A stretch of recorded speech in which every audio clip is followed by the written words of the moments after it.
दर्शक बंधु आज सर्ट भिडियो आम जाना नारीर केउ अंग पुरुष छुईवा मना। दर्शक बंधु जत्र नार्यस्त पूज्यते तत्र रमन्ते देवता, जोठी नारी मान को सम्मान दि जाए से देवतांकर वासस्थान बोली शास्त्र प्रमाण करिछि। तेणु शास्त्र रे केउ अंग छुईवा मना करा बारण करा जाइछि।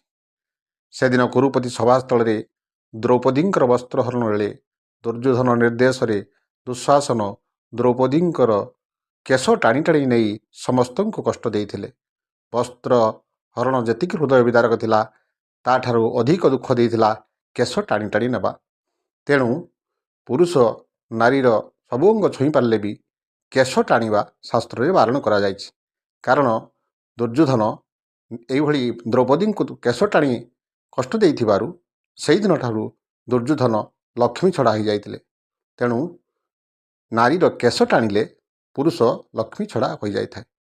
तेणु दयाकोरी मोर सर्ट भिडियोटी आपको जदि भल लगी आप निश्चित भाव में मोर आध्यात्मिक संस्कृति और ज्योतिर्विद चैनल टी आप सब्सक्राइब लाइक और कमेंट करने को भूलिए। नमस्कार।